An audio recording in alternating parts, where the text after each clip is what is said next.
The Nutcracker Prince, Part 1. It was Christmas Eve at the Silver House home. The parlour brimmed with family and friends, dancing, laughing and talking. Clara, her brother Fritz and their friends admired the beautiful Christmas tree. The clock struck 8. A man in dark clothing arrived. Fritz hid behind Clara. "Don't be scared, Fritz," Clara said. She knew something wonderful would happen. The man was Herr Drosselmeyer. He was a toy maker and a magician. Everything he did was touched by magic. Drosselmeyer had brought with him 4 dolls. They looked like real little people. He set them in the middle of the floor where they began to dance. The children were delighted. Herr Drosselmeyer had more surprises in store. He had made beautiful toys for all the children. He gave the girls china dolls with delicate little faces. For the boys, he had made toy bugles. To Fritz, he gave a toy drum that made a perfect tum-tum-tum.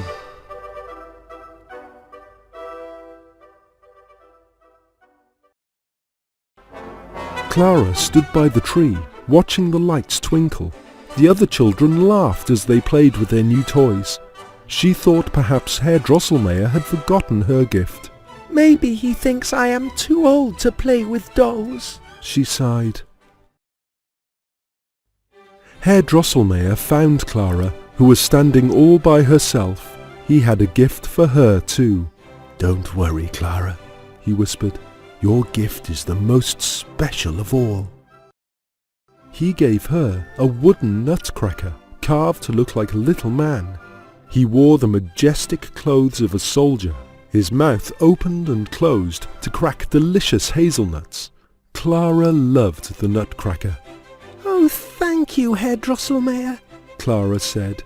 "It is beautiful."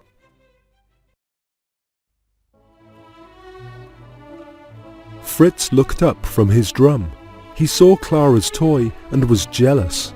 "Girls can't play with soldiers," he whined. He grabbed the nutcracker from Clara.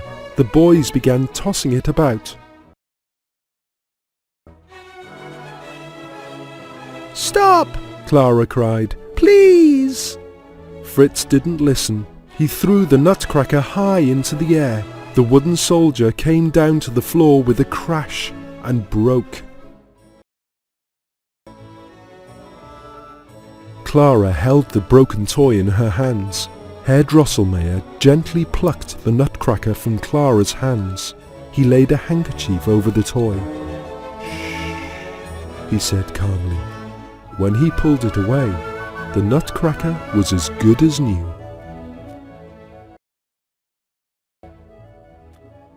Soon it was very late. Herr Drosselmeyer and the other guests had gone home.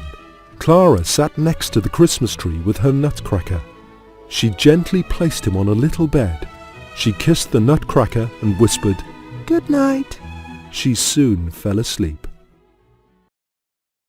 Clara awoke when the clock struck midnight. The room was still glowing with the lights of Christmas. Then she noticed something strange. The house, the toys and the Christmas tree were growing. Or am I shrinking? Clara wondered. She was soon too small to even reach the bottom branches of the tree.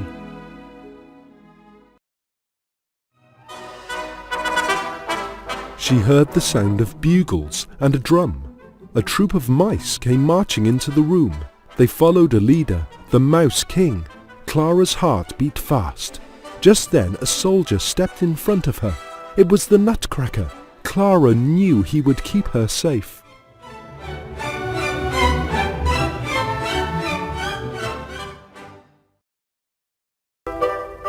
The Nutcracker ordered the toy soldiers and gingerbread men into lines.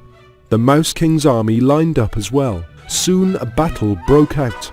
The sound of swords clashing rang in Clara's ears. The Mouse King came after the Nutcracker with his sword. He stood tall over the Nutcracker.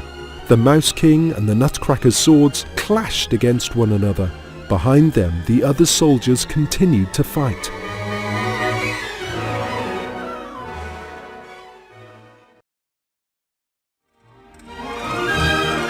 I must help somehow, Clara said.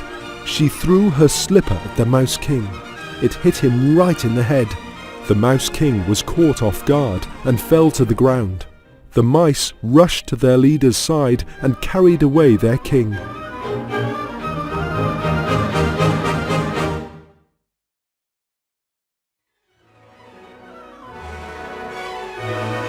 Clara fell onto the Nutcracker's bed. She was tired and confused. This must be a dream, she said. As she spoke, the bed turned into a beautiful sleigh. Next to her, the Nutcracker turned into a prince. We must be going, he said. The sleigh lifted into the air.